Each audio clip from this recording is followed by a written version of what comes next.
मौला थल से जल करे और जल से थल कर देत, हे साहेब तेरी साहेबी अब श्याम को हुक सवेत।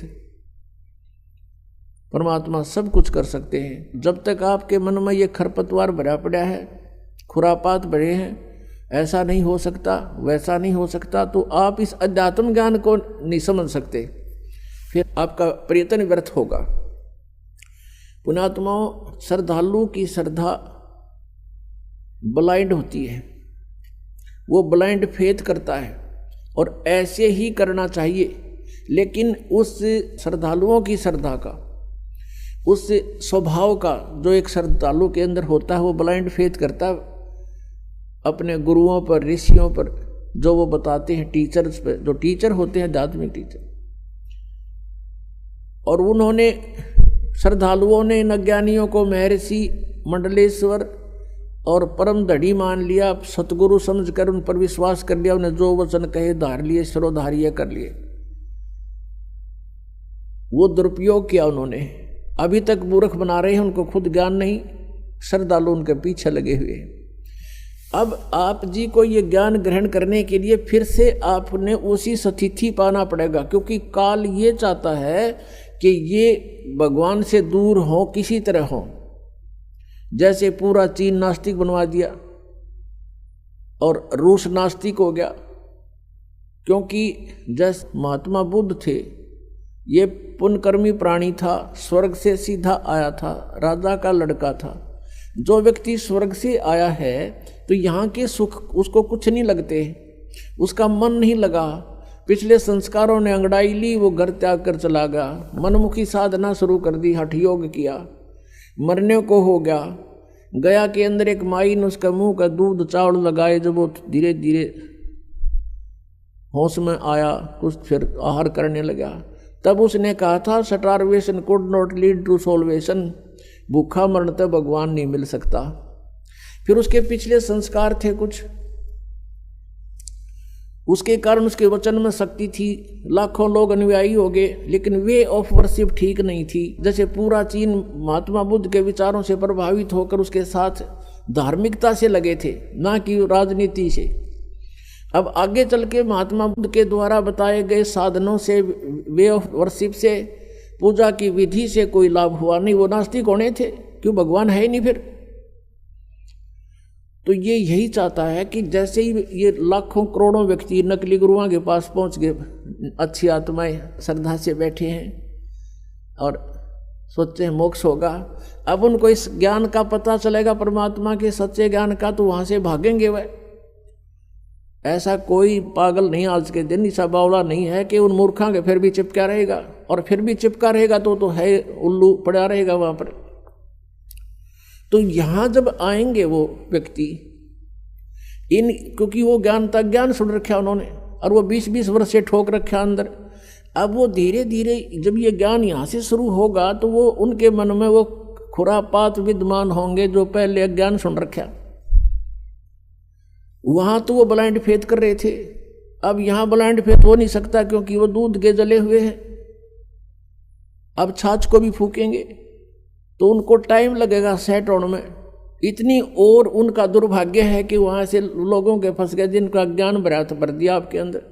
लेकिन अंत में फिर आपने जब ये ज्ञान और ये प्रमाण सामने आएंगे, फिर आपने पुनः फिर ब्लाइंड फेथ करना पड़ेगा इस दास के ऊपर। और जब आपके हृदय की अग्रम मग्रम खत्म हो जाएगी, ऐसा नहीं वैसा नहीं, तब भक्ति शुरू होगी। गीता जी अध्याय नंबर 2 के श्लोक नंबर 46 में कहा कि अर्जुन, जब तेरी बुद्धि भिन्न भिन्न प्रकार के भ्रमित करने वाले वचनों से हटकर एक तत्व ज्ञान पर आश्रित हो जाएगी, तब तो तू योग को प्राप्त होगा, तब तो तू भगत बनेगा, साधक बनेगा। नहीं तो कभी कुछ इधर ध्यान जा रहा है, कभी वो सच्चा होगा, वो झूठा होगा, वो कैसे होगा। इनसे हट ले गिर एक तत्व ज्ञान पर आश्रित हो जाएगा जब तेरी साधना प्रारंभ होगी। तो दास का प्रयत्न है कि आपके सारे ये संशय नाश करूं और तत्व ज्ञान से आपको पुनः फीड करूं, भरूं, और फिर आपके अंदर एक आस्था भगवान पूर्ण परमात्मा की इतनी दृढ़ हो जाए कि आप फिर डगमग ना हो। और इसके बिना आप इस मार्ग पर चल नहीं सकते, क्योंकि काल का दाव है, पल पल पर वो छल करता है। उसका तो उद्देश्य यही है कि पुण्यात्मा भक्तिहीन हो जाए, नास्तिक हो जाए, विशेषकर कलयुग में। कलयुग में क्यों? क्योंकि परमात्मा से इसने वचन ले लिए थे कबीर भगवान से, इस काल भगवान ने, कि प्रभु 3 युगों में जीव कम ले जाना, और चौथा युग जब कलयुग आवे तब तब शरण जीव बहु जावे। ऐसा हर वचन मोहे दीजे, तब तुम गमन संसार ही कीजे। कि चौथे युग में कितने जीव ले जाना। लेकिन चौथे युग में ये भी प्रार्थना की थी इस काल ने कि हे प्रभु, जो आपके ज्ञान को स्वीकार कर ले वो आपका, और आपके ज्ञान को स्वीकार ना करे तो उसके साथ जबरदस्ती ना करना, वो मेरा। परमात्मा ने कहा ये तो अंडरस्टूड है, ठीक है, क्योंकि भगवान के ज्ञान को सुनकर ही हम इनसे चिपक सकते हैं।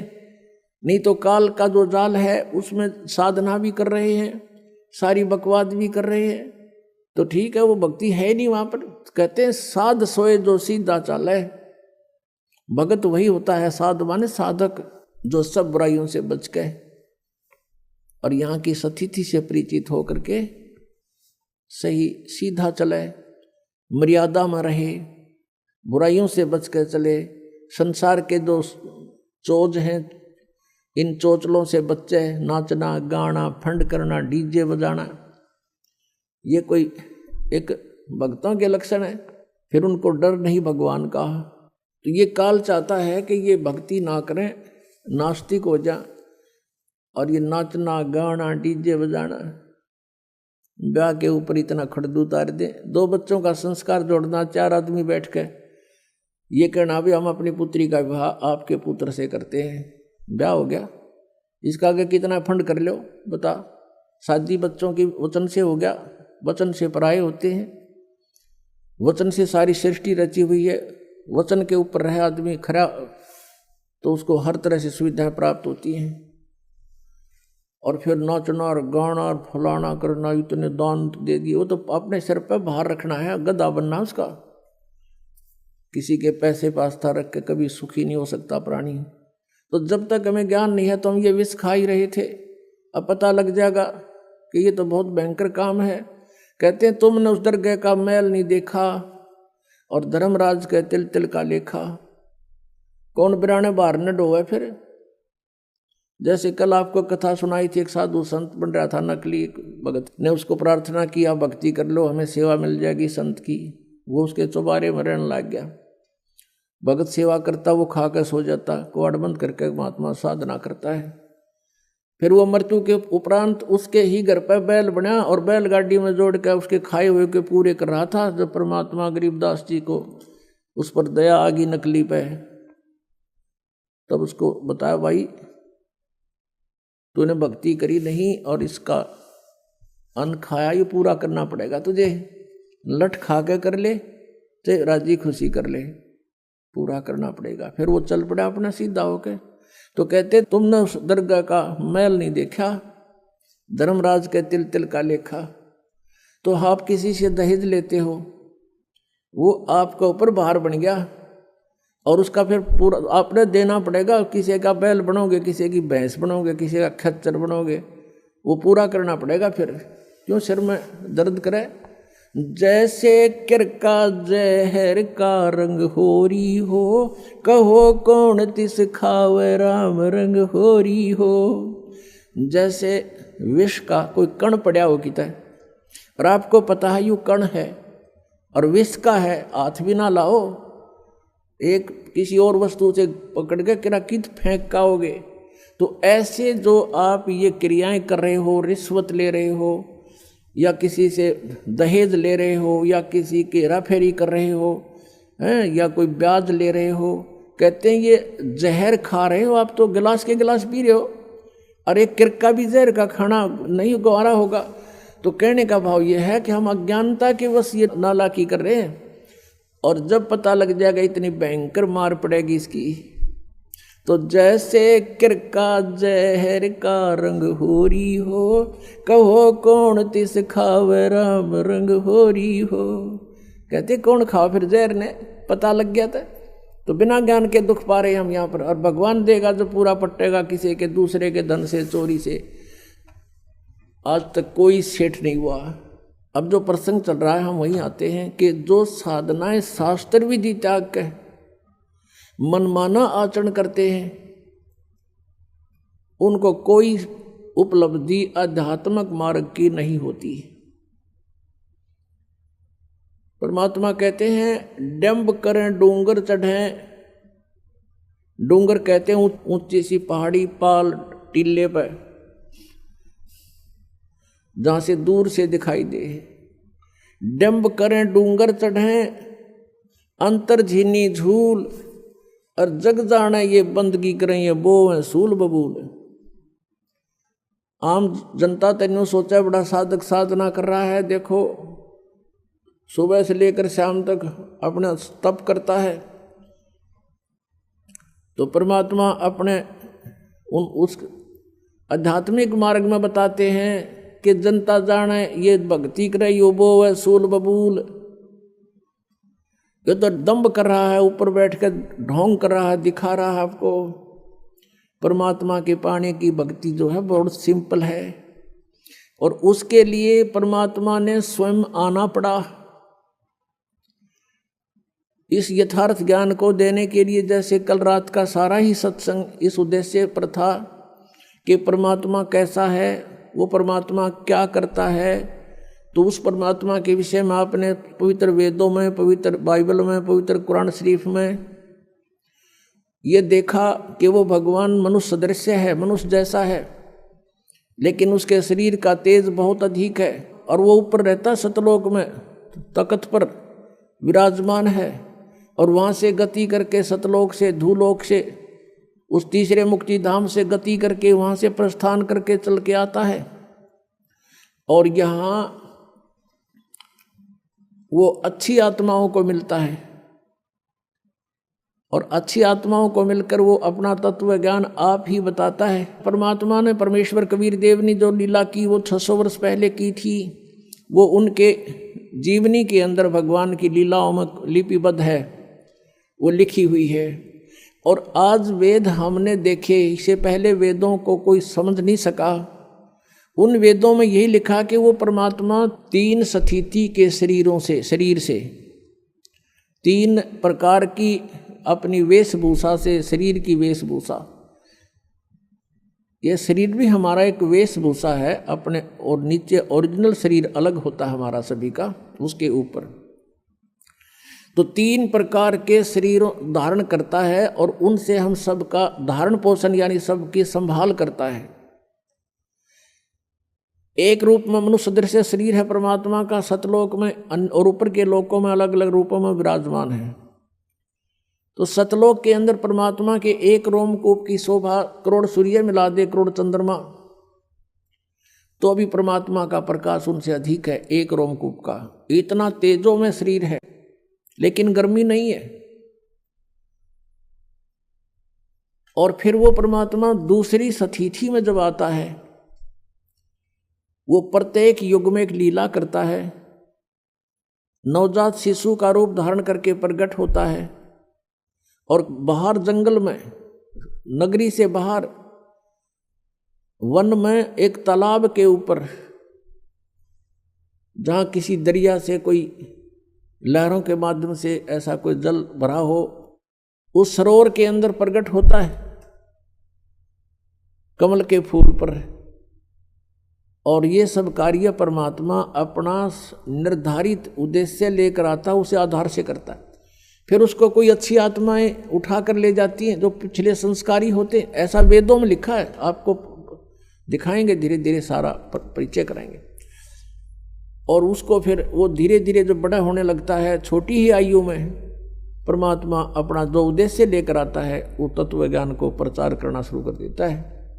और उस परमात्मा के ज्ञान के सामने बड़े बड़े विद्वान मंडलेश्वर सब फिट्टे मुंह हो जाते हैं, उनको जवाब नहीं आता है।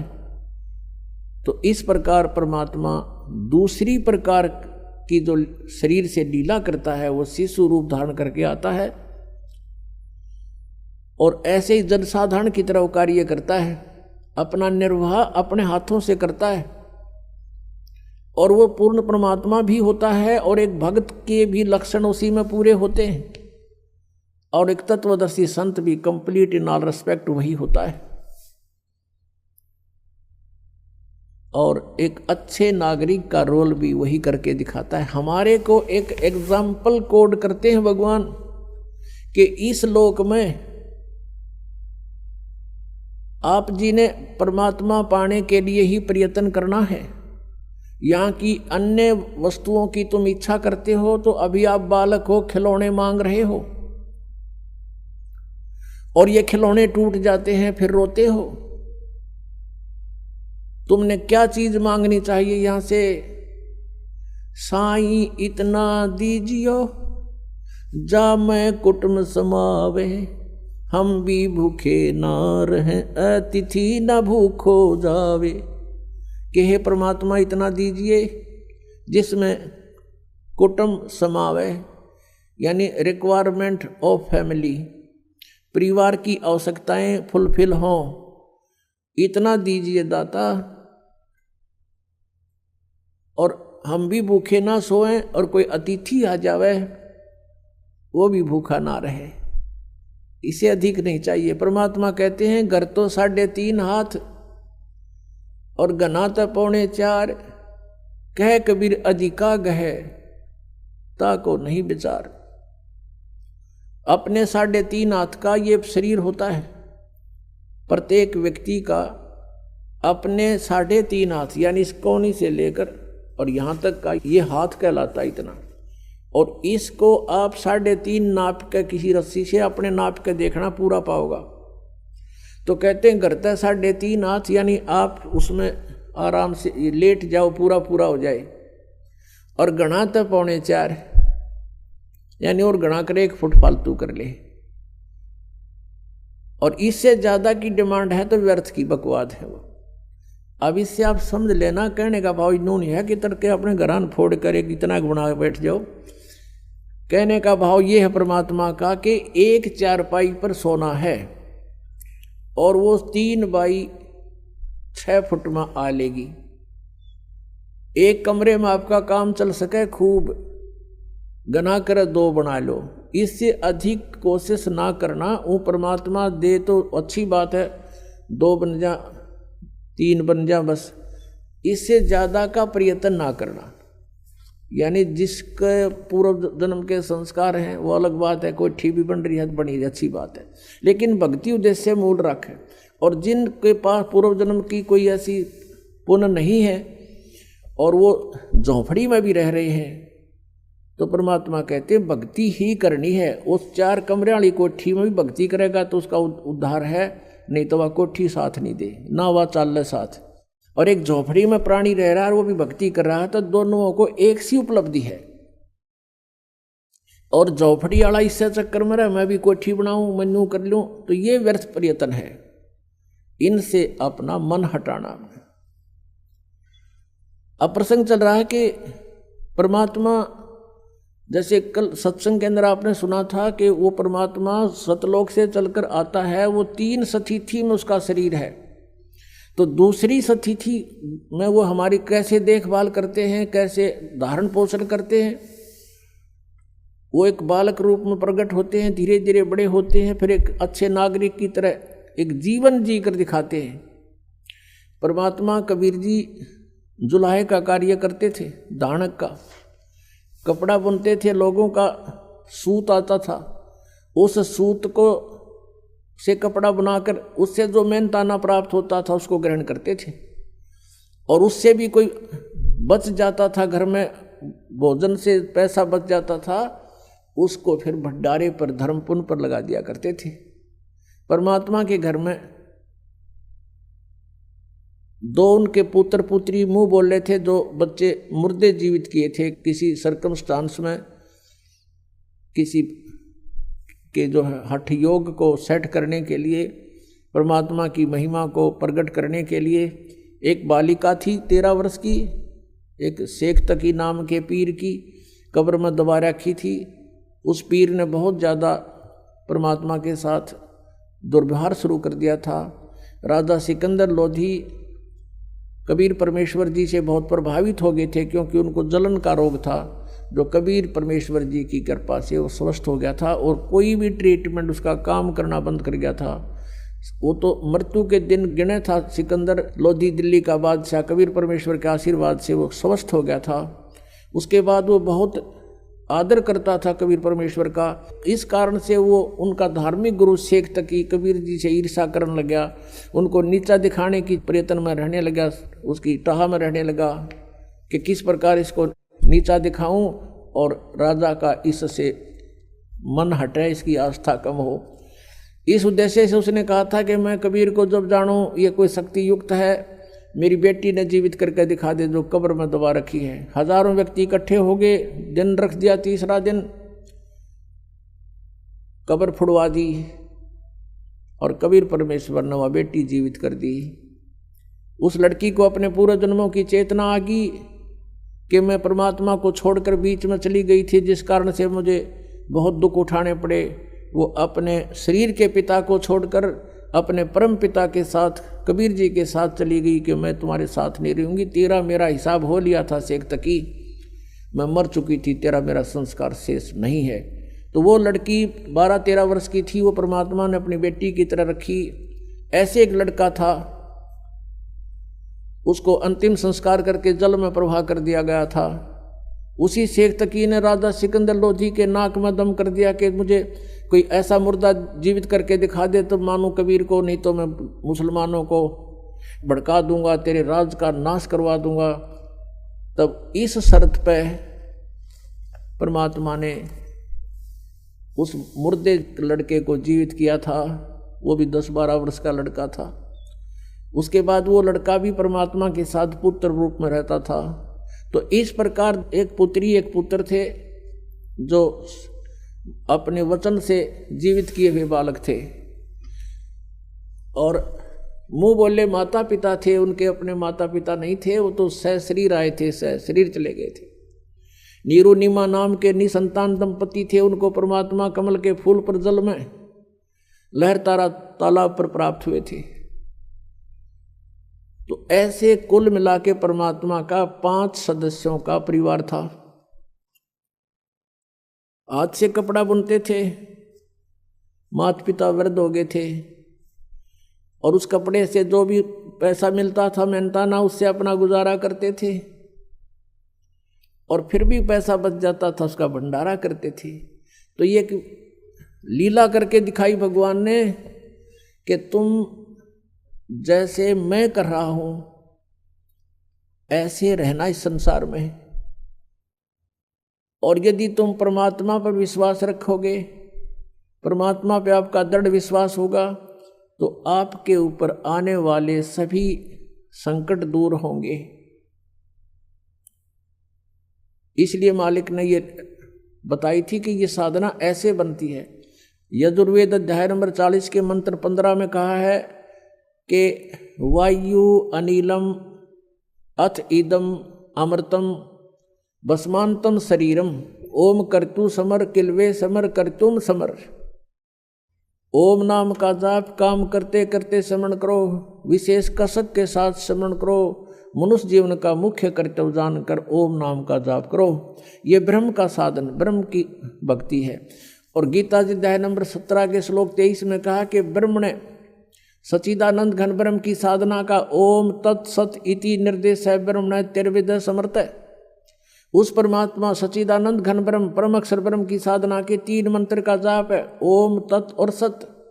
ओम तो ब्रह्म का, तत् ये सरपुरुष का सांकेतिक है, वो अलग मंत्र है, और सत ये परम अक्षर ब्रह्म का है, परम अक्षर पुरुष का है। ये मंत्र भी गुप्त है, ये दास दे सकता है। इस पृथ्वी पर किसी को अधिकार नहीं है उस नाम के देने का, ना ही उसको वो से वो परिचित है कोई। और यदि मुझ दास से प्राप्त करके ये मंत्र कोई स्वयंभू संत बनकर किसी को गुमराह करने की चेष्टा करता तो अधिकारी नहीं है, उससे भी आपने बचना है, औरों को भी बचाना है कि ये बिल्कुल झूठ बोल रहा है, नकली पासपोर्ट बना रहा है। और फिर जीवन अंत के समय जब तुम्हारा जीवन अंत होगा तो सतलोक जाने की तैयारी होगी, फिर उस पासपोर्ट की पहचान होगी ऊपर ये अधिकारी था कि नहीं जिसने तुझे नाम दिया, तो जीवन नष्ट हो चुका होगा, फिर कुछ नहीं बात बनेगी। पहले सावधान होना है। तो ये क्या बताया है कि सभी ने, जो भी संत हैं या परमात्मा आए थे, उन्होंने जो साधना बताई यथार्थ, और जिन महापुरुषों ने भगवान पाया उन्होंने हठ योग नहीं किए, 2.5 घंटे सुबह 2.5 घंटे शाम साधना नहीं की। उन्होंने तो चलते फिरते उठते बैठते अपना कर्तव्य कर्म करते करते परमात्मा की भक्ति का विधान बताया, जो सभी सदग्रंथ और संत इसी को प्रमाणित करते हैं। तो इसलिए परमात्मा ने स्वयं आकर के ऐसा जीवन जी कर दिखाया कि ऐसे रहोगे तो मैं तुम्हारे साथ होऊंगा। और भगवान साथ हो गया तो फिर क्या नहीं कर सकता। अब परमात्मा हमारे साथ होगा। और सभी कहा करते हैं कि भगवान ना रूठना चाहिए, संसार वैसे कर रूठ जा, रूठो जग सारा, रूठो ना भगवान हमारा। तो परमात्मा को प्रसन्न करने के लिए हम साधकों ने प्रयत्न करना है। और किस तरीके से भगवान राजी हो, किस तरीके से, किस विधि से भगवान प्रसन्न हो, हमने वो सारे तरीके अपनाने पड़ेंगे अपने प्रभु को प्रसन्न करने के लिए। तो वो तरीके स्वयं परमात्मा आकर बता के गए। एक तो छल कपट नहीं करे, चोरी ठगी जारी नहीं करे, किसी की आत्मा नहीं दुखा अपने स्वार्थवश, और भी मन कर्म वचन से भी किसी को दुख नहीं दे। तुमने उस दरगाह का मैल नहीं देखा, धर्मराज के तिल तिल का लेखा। हम मन में बुरा सोचते भी हैं किसी का, वो भी अकाउंट आपका लिखा जाता है। और यदि आप किसी का भला सोचते हो और आप कर भी नहीं सकते हो तो भी आपका गुड अकाउंट बनता है, अच्छा लेखा बनता है। तो हमने पहले तो अपने आप को बहुत सेट करना पड़ेगा। हम घने बिगड़ गए, एक दिन से नहीं, हम तो असंख्य युगों से बिगड़े हुए हैं। और अब हमें सेट होने का ये मार्ग मिला है, विधि मिली है, ये औषधि मिली है, जिससे हमारे अंदर के विकार जलेंगे। इस ज्ञान से हम सेट होवांगे, और फिर सेट होवांगे तभी परमात्मा के निकट जाएंगे। क्योंकि हम सभी प्राणी एक ही परमात्मा के हैं, चाहे हाथी है चाहे चींटी है, राजा है या रंक है, हिंदू है मुसलमान या सिख या ईसाई है। इस काल ने हमें भ्रमित करके अलग अलग बना दिया। हम अलग हुए क्यों करें? क्योंकि हमने भगवान की चाह है। हमने भगवान पाने के लिए ही हम मुसलमान बने, परमात्मा पाने के लिए हम हिंदू बने, भगवान के लिए हम सिख बने, भगवान के लिए हम ईसाई बने, क्योंकि ईसा जी के वचनों का अनुसरण करने वालों को ईसाई कहने लगे। तो हम इसलिए अलग अलग हुए। अब हम बुद्धिमान हैं। पहले तो हम एक व्यक्ति पर आश्रित थे, किसी संत गुरु पर, उसने जो बता दिया हम सही मानते थे। अब हमारे सभी सदग्रंथ और जिन महापुरुषों ने परमात्मा पाए उनके विचार ये बताते हैं और उनके सब एक मेल खाते हैं। तो हमने अब उन भ्रमित वचनों को छोड़ना पड़ेगा, चाहे वो हिंदू धर्म के हैं, चाहे वो ईसाई धर्म के हैं, चाहे वो मुसलमान धर्म के या सिख धर्म के हैं, जो शास्त्र प्रमाणित नहीं है, उनको त्यागना पड़ेगा। और तभी हम भगवान के निकट जा सकते हैं। तो वो कौन से हैं, उसमें चाहे मर्यादा भंग हो, चाहे कोई धार्मिक हमारे लोग नाराज हों, इसकी परवाह नहीं करनी है। हमने अपना कल्याण करवाना है। तो इस प्रकार हम उस परमात्मा के निकट पहुंच सकेंगे। उसके लिए क्या करना है? उसके लिए भगवान ने स्वयं आकर के हमें यही बताया है कि मैं जो रिहर्सल करके दिखा रहा हूं तुम ऐसे रहना। अब परमात्मा ने क्या क्या लीलाएं की। साईं इतना दीजियो जा मैं कुटुंब समावे, हम भी भूखे ना रहे अतिथि न भूखो जावे। यानी जो भक्ति हम करते थे, जो साधना हम करते थे, कि किसी ने भी कैसे ही बता दिया हम उसी तरह करने को तैयार हो जाते थे। अब प्रसंग चल रहा था कि ये सुबह 2.5 घंटे, शाम में 2.5 घंटे बैठने का विधान ये संत मत का नहीं है, ये तो हठ योग है। और ये तो हजारों वर्ष करके देख लिया, इससे कुछ भी ना मिल रहा। और कहते ध्यान लगाते हैं, ये नकली पंथ वाले कहते हैं हम सीधा तिरकुटी पर जाते हैं, और तिरकुटी यहाँ नहीं है, तिरकुटी इसके पीछे है। इस बैक साइड में, और कहते हैं त्रिकुटी से हम सीधा ऊपर को चलते हैं। ऊपर कहाँ जाओगे तुम? न सतनाम का बेरा न सतलोक का बेरा। सतनाम को कहीं तुम स्थान बता रहे हो और सतनाम को कहीं सतपुरुष बता रहे हो, और सतनाम तो जड़ है सारे मार्ग की। सतनाम 2 अक्षर का मंत्र है, इस चीज में एक ओम है एक तत् है। तत् वो सांकेतिक ये दास बताएगा, जो जिनको सतनाम प्राप्त है 2 अक्षर का, वो श्वास उश्वास से उसका सिमरण है, तो वो सतनाम है। इनको सतनाम कहना मेरा नाम दे। ये 5 ओंकार रंकार ज्योति निरंजन, ये तीनों काल के सर्व में, और सोहम और सतनाम। यहाँ सतनाम नाम बता रहे, वहाँ इनकी जो एक पुस्तक है ये वार्तिक, इनकी जो उसके अंदर लिखा है कि वो सतनाम 4था लोक है, 4था मंजिल है, और फिर वही सार शब्द है, वही सार नाम है सतनाम ही, और सतनाम ही सचखंड सतलोक है, सतनाम ही सतपुरुष है। अरे झूठा ज्ञान और ध्यान कहाँ लाओ तुम? ये बाद विदा चतुराई, तुम्हारा ज्ञान यूजलेस है, तुम ध्यान कहाँ लगा रहे हो? तुम्हारा थ्योरी गलत है, प्रैक्टिकल क्या करोगे तुम? तो जिन भी महापुरुषों ने परमात्मा मिला, किन किन ने मिला? आदरणीय धर्मदास साहिब जी को, आदरणीय मलुकदास साहिब जी को, आदरणीय दादू दास साहिब जी को, आदरणीय नानक साहिब जी को, आदरणीय गरीबदास साहिब जी को, गांव छुरानी जिला ददर हरियाणा वाले को, आदरणीय घीसा दास साहिब जी को, गांव खेकड़ा जिला मेरठ उत्तर प्रदेश में। इन महापुरुषों ने परमात्मा पाया, और उन्होंने उनकी साधना देख लो उन्होंने कैसी की।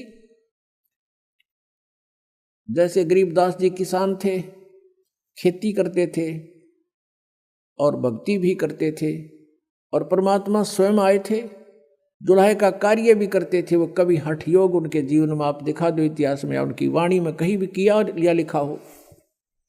ऐसे ही आदरणीय नानक साहिब जी खेती करते थे, पहले तो नौकरी करते थे, वो नौकरी भी त्याग दी, जो भगवान से परिचित हुए, सचखंड जाकर वापस आए, वहाँ देखा भगवान को, सतपुरुष को, कबीर साहिब को, वापस आते ही सब नौकरी भी त्याग दी, और 12 वर्ष तक परमात्मा का प्रचार किया इधर उधर घूम फिर के। फिर परमेश्वर का आदेश हुआ कि आप बैठ जाओ, आपका विरोध बहुत हो जाएगा, काल के दूत सक्रिय हो गए हैं, आप घर पे अपना साधना करो और आने दो समय। अब इस नाम को गुप्त रखना। नानक साहिब जी को कह दिया गया था कि इस सतनाम को, ये 2 अक्षर का जो मंत्र है, ओम और दूसरा तत्, इन दोनों का जाप स्वयं नानक साहिब जी करते थे, लेकिन आगे किसी को ये नाम प्रदान नहीं किया और ना ही इस नाम का जाप करने का आदेश दिया, क्योंकि परमात्मा का आदेश था। जैसे कबीर परमेश्वर जी की वाणी में लिखा कि धर्मदास तो 1,00,000 दुहाई, ये सार नाम कितबार न जाई, ये सार नाम बार जो पढ़ी, और बिचली पीढ़ी हंस नी तरही। धर्मदास तो 1,00,000 दुहाई, ये मूल ज्ञान कहीं बार न जाई, मूल ज्ञान बार जो पढ़ी, बिचली पीढ़ी हंस नी तरही। मूल ज्ञान को तब तक छुपाई जब तक 12 पंथ मिट जाई। एक तो मूल ज्ञान है, जो ज्ञान मूल ज्ञान ये ज्ञान है जो अब दास आपके समक्ष रूबरू करा रहा है। एक मूल मंत्र है सतनाम सार नाम, इनको भी गुप्त रखना था। नित्यकाल के दूत सारे यही नाम देते मिलते, वो अधिकारी वो है नहीं, और जनता भ्रमित हो जाती कि वो भी वही मंत्र देते हैं, वो भी वही साधना बताते हैं। एक कोगल है, अब वो एक कोगल भी ना छोड़ी, परमात्मा ने सीधा बख्शी। वो उआ बाई बकते हैं, एंड वेंड के नाम देते हैं, और 5 नाम काल के जानो, तब दानी मन शंका आनो। 5 काल आप पे हैं, जिसको ये तुलसीदास हाथरस वाले को ये मानते हैं कि इन्हीं की कुछ प्रेरणा पा करके तो इस शिवदयाल जी जो थे इनके परम धनी, उन्होंने प्रेरणा पा करके साधना शुरू की थी, लेकिन उनका गुरु नहीं बताते वो। तो वो 500 नामों को काल का बताते हैं, ये 5 नाम पर गाटा जोड़ रहे, तो ये कहाँ जाएंगे? ये सीधे काल के मुख के अंदर है।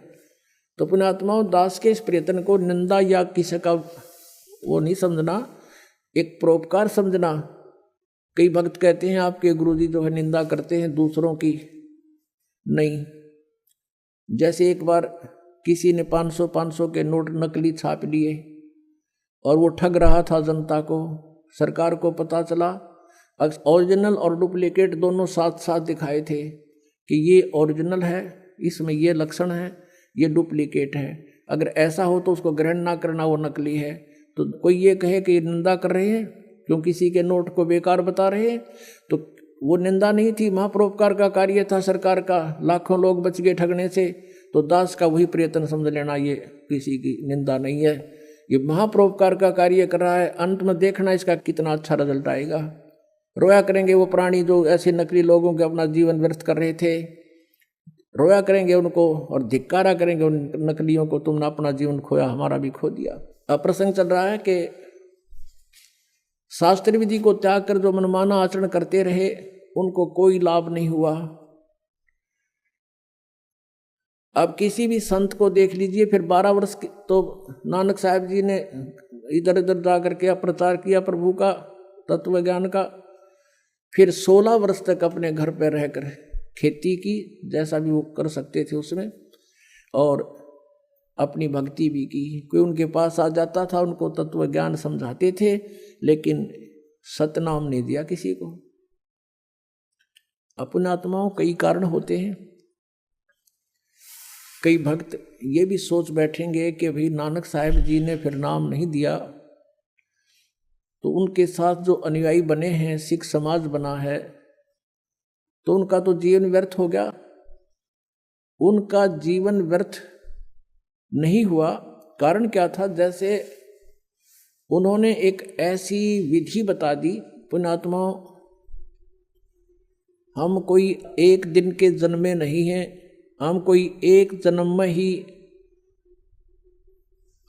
इसी जन्म में हम ये दुख या कष्ट नहीं भोग रहे हैं, असंख्य जन्मों से हम कष्ट उठाते हुए आ रहे हैं, असंख्य जन्मों से। और जब तक ये ट्रीटमेंट पूरा नहीं मिलेगा, हमारा रोग नहीं कटे जन्म और मरण का। आज से 600 वर्ष पहले, 550 वर्ष पहले नानक देव जी को परमात्मा मिले थे। उन्होंने फिर उनसे कहा था कि अभी आप इस ज्ञान का प्रचार अवश्य करो, लेकिन यह सतनाम नहीं देना, ना बताना किसी को। तो अब शंका उत्पन्न होती है कि उनके अनुयायियों का फिर जीवन नष्ट हो गया। जैसे उनकी जन्म साखी में, समुद्र की साखी में प्रमाण है, बाला और मर्दाना ये 2 भक्त बहुत अच्छे सेवक थे, श्रद्धालु समर्पित थे नानक जी पर। तो आदरणीय नानक साहब जी के साथ ही रहते थे। उनके सतलोक गमन के उपरांत जो द्वितीय सेकंड जो अधिकारी हुए नानक साहब जी के, वो अंगद देव थे। उन्होंने बाला और मर्दाना से पूछा कि आप उनके साथ रहते थे, गुरुजी कैसी क्रियाएं करते थे, कैसे रहते थे, वो सब कथाएं सुनाई। एक समय की कथा सुनाई कि जब हमने प्रार्थना की नानक साहब जी से कि हमें श्रीलंका दिखाओ, तो उन्होंने कहा आंखें बंद करो। हमने आंखें बंद करी और कहा खोलो, तो खोली। हम समुद्र के किनारे खड़े थे। फिर आदरणीय नानक साहब ने कहा कि मेरे पीछे पीछे आ जाओ, इस समुद्र के ऊपर, जल के ऊपर, और वाहे गुरु बोलते रहना। मर्दाना और बाला वाहे गुरु करते हुए चल पड़े। जब मर्दाना ने देखा कि गुरुजी तो ओम सोहम का जाप जप रहे हैं बोल बोल के, तो मर्दाना भी ओम सोहम कहने लग गया। वो जल में डूबने लगा। जब आदरणीय नानक साहब ने कहा कि मर्दाना तू मेरी नकल ना करे, मैंने जो कहा तो वही बोल, मर्दाना फिर वही वाहे गुरु करने लगा। फिर जल के ऊपर थल की तरह चल पड़ा। अब ये लीला नानक साहब जी ने क्यों किया? उन्होंने परमात्मा चाहिए था और परमात्मा ही उनको गुरु रूप में मिले थे आकर के। कहते हैं जो गुरु वचन पर डट गए कट गए फंद 84 के, गुरु वचन निश्चय कर माने पूरे गुरु की सेवा ठाने। तो वो संत थे, उन्होंने अपना कल्याण करवाना था, जगत से कुछ नहीं लेना था। अब यहाँ थोड़ा सा प्रमाण आपको दिखाते हैं। पुण्यात्माओं, ये अध्यात्म ज्ञान है। जब तक आप इससे ओतप्रोत नहीं हो जाओगे, आपका मन टेकन ना दे तुमने, आपके मन के सारे शिकंजे काट देने, सबकी ये खत्म कर देने इसकी सारी बकवाद, ताकि वो सेट हो जाए और आपने तंग ना करे, भक्ति कर लेने दे। इसलिए सब प्रमाण उन महापुरुषों के दिखाए जा रहे हैं ताकि ये मन बकवाद छोड़ दे और आपका सहयोगी हो जाएगा। और जब ये आपका सहयोगी हो जाएगा, यो काल का एजेंट है, इसकी स्पीड बहुत ज़बरदस्त है, फिर यो इधर भी डूंडा उठा देगा। आपको दिखाते हैं जन्म साखी भाई बाले वाली, देखिएगा सब तो बड़ी भाई बाले Wali Janam Sakhi doctor Jawahar Singh Kripal Singh and company, ये इसके प्रकाशक हैं। ओम सतगुरु प्रसादी, ये है ई जन्म साखी अज तक छप चुकियां नालों वड्डी है, सब तो वड्डी ते पुरातन है भाई बाले वाली जन्म साखी श्री गुरु नानक देव जी दी पंजे साहिबां दी साखी ते 10 पातशाहां दे जीवन समेत मुकम्मल साखियां हन। प्रकाशक Shri doctor Jawahar Singh Kripal Singh and company. ये कहाँ से छपी है? पुस्तकां वाले गली नंबर 8 बाग रामानंद अमृतसर। तो अब इसके 547 पृष्ठ पर समुंदर दी साखी पृष्ठ 547, यहाँ से पढ़ेंगे। बाला संधु वाच, ये बाला संधु वाच, संधु इसका गोत्र था बालाजी का। बाला संधु वाच, अब वो बाला संधु बोला, ताते हे गुरु अंगद जी जद गुरु नानक जी जीतिए कोलों जीतिए पासों विदा होए, अजीते ते विदा होकर आगे चले, ता मर्दान ने कहा सच्चे पातशाह जी असा समुंदर ता देखिया पर लंका ना देखी जिथे रामचंद्र जी चढ़ाई कीती है। ता गुरु नानक जी कहा चलो भाई बाला ते मर्दाना तुहानू रंज नहीं करना, अखी मीटो जा अखी मीट के खोलियां ता समंदर दे कंडे जाई खड़े होए ते आखण लगे बाला ते मर्दाना मेरे पीछे पीछे चले आओ, मुखों वाहेगुरु वाहेगुरु कहिंदे आओ ते आगे आगे गुरु जी और तुर पे जैसे धरती ऊपर तुरदे सन, उसे तरह समुंदर ऊपर तुर पे जा चले जावन ते पीछे पीछे बाला ते मर्दाना जावन। ता मर्दान ने विचार कीती कि गुरु नानक देव जी ओम सोहम जपदे जांदे हन। ता मर्दाना भी ओम सोहम लगा जपण ते लग्या गोते खावन।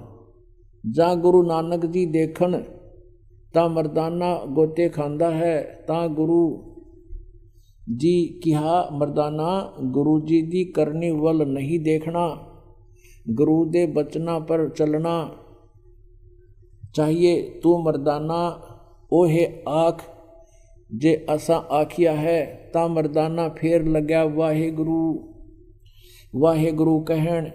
ता फिर चल जल ऊपर उसे तरह तुरन लगा।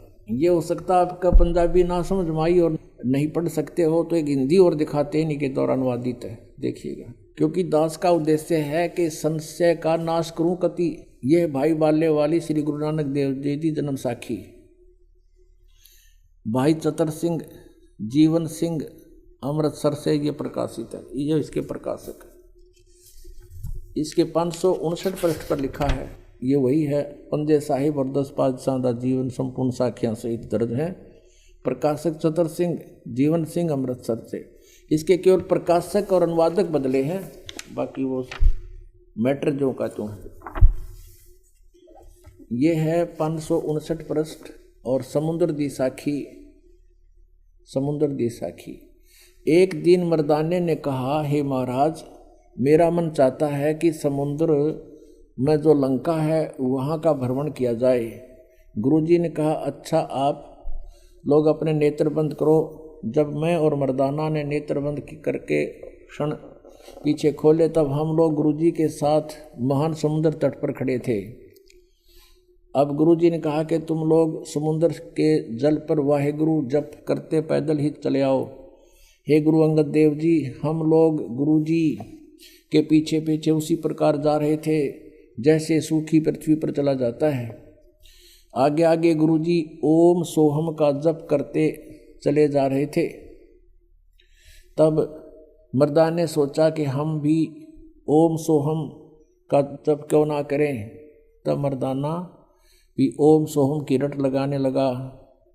बस वह लगा गोते खाने। गुरुजी ने पीछे देखा तो हंस कर कहने लगे, मर्दाना से इसका धर्म है कि वह गुरु के बताए मार्ग पर चले, इसलिए तू वाहे गुरु की जप, तेरा उसी में कल्याण है। जब मर्दान ने वाहे गुरु नाम की रट लगाई, फिर वह पूर्व प्रकार पानी पर चलने लगा। पुण्यात्माओं,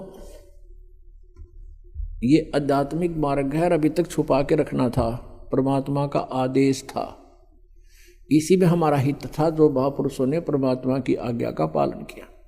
अब पूरे सिख समाज में ये मंत्र नहीं है, और इस कारण से क्योंकि गुरुजी ने मना कर दिया, तो ये सपने में भी नहीं, इसका जिक्र भी नहीं किया किता है। और गुरु ग्रंथ साहिब के अंदर जब संग्रह करने लगे अंगद देव जी, वैसे इनका संग्रह तो गुरु अर्जुन देव जी ने किया था, फिर भी वाणी सभी महापुरुषों ने जैसे जैसे लिखी थी उस समय इस उद्देश्य से कि गुरुजी का आदेश है, ये मंत्र किसी के हाथ नहीं लगा, इसका जाप नहीं करना, किसी को पता भी ना लगे, इसलिए गुरु ग्रंथ साहिब की जो संग्रह किया वाणियों का, उस समय वो वचन ही छोड़ दिए जिसमें क्लियर मंत्र था, वो सब वाणी छोड़ दी। और इसलिए कि कहीं किसी के हाथ लग जाए और वो जाप ना कर ले, गुरुजी की आज्ञा की अवहेलना हो जाएगी। तो एक प्राण संगली बना रखी है सिख समाज ने ही, उस प्राण संगली के अंदर ये मंत्र लिखे हुए हैं, गुरुजी के वो शब्द लिखे हुए हैं जिसमें ये मंत्र स्पष्ट लिखा हुआ है कि ये जाप जप। और उसमें ये लिखा प्राण संगली के अंदर, गुरु ग्रंथ के समय संग्रह करते समय ये वाणियां बच गई थी, इनको अलग से संग्रह कर करके, और महले पहले की वाणी है, ये प्राण संगली नाम से पुस्तक प्रकाशित की गई है। अब इसका कारण क्या था? अब आपके शंकाएं उत्पन्न होंगी कि सिख गुरु नानक देव जी ने ऐसा क्यों किया, समाज को तो इसे वंचित रख दिया, यही मूल मंत्र है, इसी से कल्याण संभव है। अपनात्माओं, जैसे हम डॉक्टर के पास जाते हैं, डॉक्टर हमें देखता है कि इसको कोई अन्य ऐसी तकलीफ है, यदि अब इसको ये इंजेक्शन लगाए जाते हैं तो ये काम नहीं करेंगे, तो उसके लिए क्या करता है, वो ग्लूकोज शुरू कर देता है, उसमें कुछ ऐसी औषधियाँ शक्ति की जिससे शरीर खराब ना हो, ऐसी औषधि डाल करके, ऐसे इंजेक्शन ला करके उसको चालू कर देता है। और वो फिर उसके कारण से वो शरीर नष्ट नहीं होता। तो हमारी जो भक्ति का प्रारूप बिगड़ गया और इसमें ठग ज़्यादा प्रवेश हो गए। परमात्मा ने अपना वचन के आधार से इस समय तक इस भक्ति को लाना था, आप जी को भी भक्ति की आस्था में रखना था। इसलिए कोई किसी भी देव की पूजा करता था और उसके पुराने संस्कार, पिछले जो संस्कार अच्छे थे, तो परमात्मा आपको आपत्ति आने पर मदद करता था। ये करता था वो कबीर परमेश्वर ही। और हम ये सोचते थे कि मैं श्री कृष्ण जी की पूजा करता हूँ, मेरे भगवान श्री कृष्ण ने आज मुझे ऐसा लाभ दे दिया। परमात्मा ने इस चीज़ की कोई चिंता नहीं, वो ये चाहते थे कि आस्था बनी रहे इनकी भगवान में। वो चाहे पत्थर की मूर्ति पूज कर भी अपनी आस्था बना रहे, इससे मुझे लाभ हो गया तो कोई प्रॉब्लम नहीं, करते रहेंगे। इस समय तक इस भक्ति को और आपको दोनों को आस्था बनाए हुए यूं का यूं रखना था। अब जैसे गुरु नानक देव जी ने भंडारे शुरू किए, पहले तो उनके अपनी खेती से वो स्वयं अपना भंडारा अपने घर से ही करते थे, जितने भी 100-200 पहले भगत थोड़े ही आते थे नानक साहब के पास, तो वो अपने ही घर से सबको भंडारा भोजन करवाते थे। फिर धीरे धीरे ज्ञान देते थे कि भाई भक्ति करनी चाहिए और धर्म करना चाहिए, भंडारा करना चाहिए, भूखा भोजन देते हैं पहुँचेंगे प्रमाण, धर्म तो दसका नहीं दसका तीनों लोग, खैर आए तुम्हें खैर है कीजिए आत्मपोख। फिर धीरे धीरे अनुयायियों को समझ में आने लगा कि हे प्रभु कुछ हमारा भी पुण्यदान हो, हम तो आपका ही खा रहे हैं सारा, हमारा कल्याण कैसे होगा। तब उन्होंने परमात्मा, अब नानक साहब जी चाहते थे कि यदि आज मैं कह दूंगा तुम घरता आटा लाइयो घी लाइयो, एक नहीं आओगा। और नानक साहब जी अपने घर से उनका भंडारा शुरू कर दिया, फिर ज्ञान दिया, भगवान का विधान बताया तो उनके समझ में आ गई, तो उन्होंने स्वयं दान करना शुरू किया, भंडारे शुरू किया, अपने ही पैसे ला कर दान, कोई आटा लाता, कोई घी लाता, कोई गुड़ शक्कर ले आता। परमात्मा नानक साहब जी चाहते थे कि इनमें कुछ आस्था बने, फिर ये भंडारे शुरू करवा दिए उन्होंने। ये 5 यज्ञ होती है, इसमें एक यज्ञ है धर्म की, दूसरी यज्ञ है ध्यान, तीसरी यज्ञ हवन की और चौथी यज्ञ प्रणाम, 5वीं यज्ञ ज्ञान की। तो ये 5 यज्ञ शुरू करवा दी नानक देव जी ने। अब इन यज्ञों से बहुत लाभ मिलता है, लेकिन मोक्ष नहीं हो सकता। अब इनसे क्या हुआ, फिर आगे चल के गुरु ग्रंथ साहिब का पाठ तो बहुत बाद में शुरू हुआ है, पहले ऐसे सत्संग करते थे, गुरु निर्धारित कर लिए, बाद में नानक साहब जी के जाने के बाद उत्तराधिकारी बना दिए। तो उनके आदेश अनुसार वो वहाँ सब भगत कुछ लेके जाता था, कुछ लेके जाता था, फिर सामूहिक भंडारे शुरू कर दिए।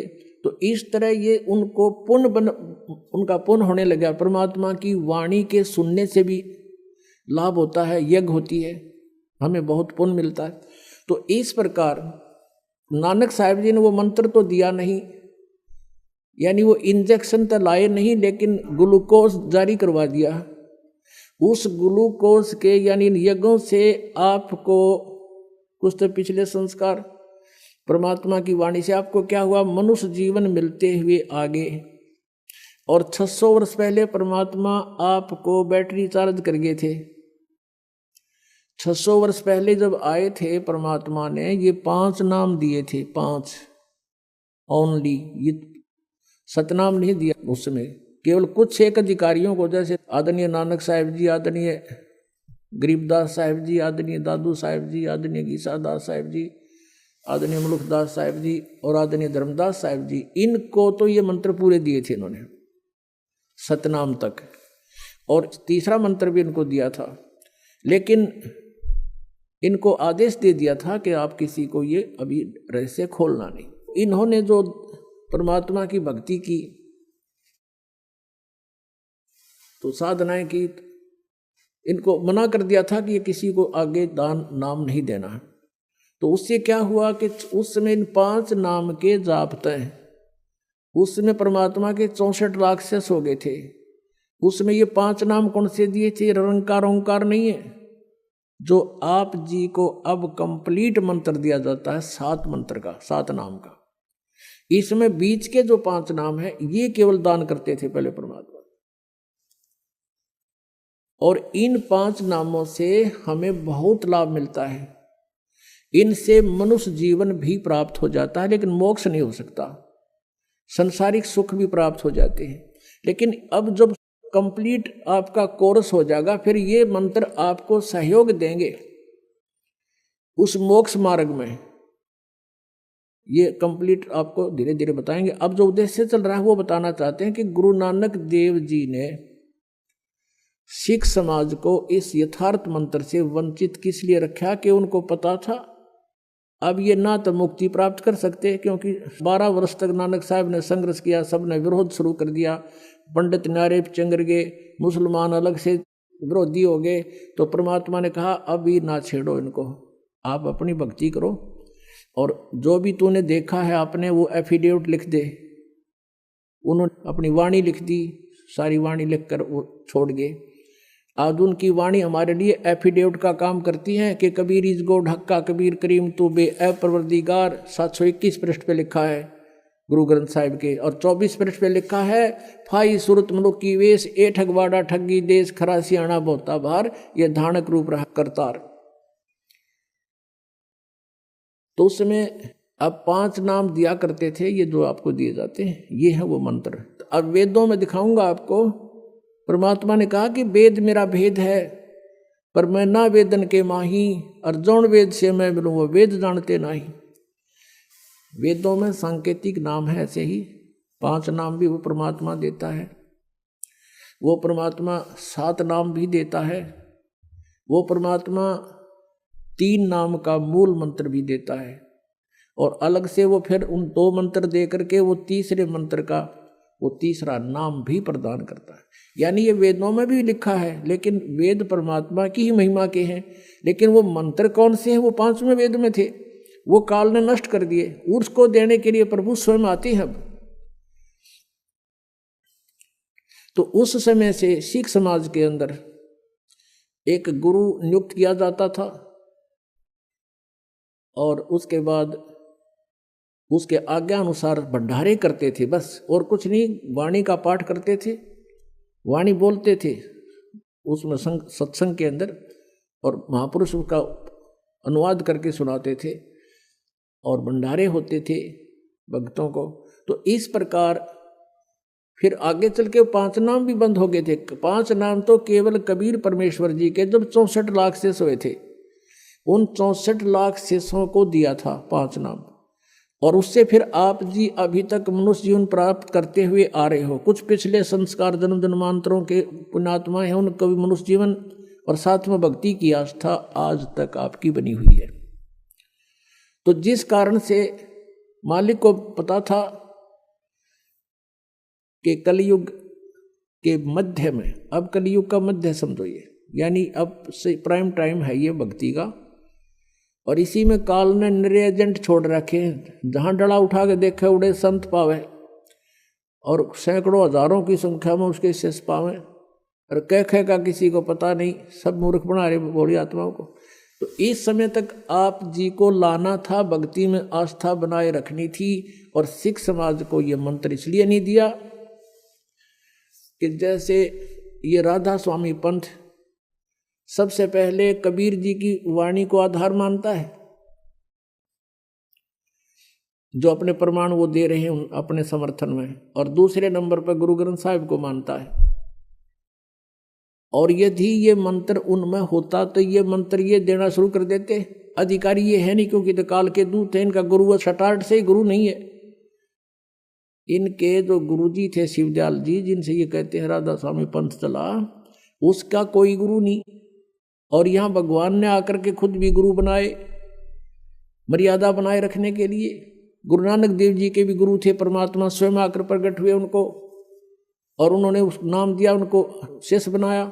और फिर गुरु नानक जी ने भी कहा कि मुझे सतगुरु मिलिया, दीक्षा दी नहीं, मुझे सतगुरु मिले, मुझे दीक्षा दी नहीं। और सिख समाज कहता गुरु नानक जी का कोई गुरु नहीं था। तो ये इनकम्प्लीट नॉलेज है, अधूरा ज्ञान है जिनको ऐसी वाणी बोलते हैं।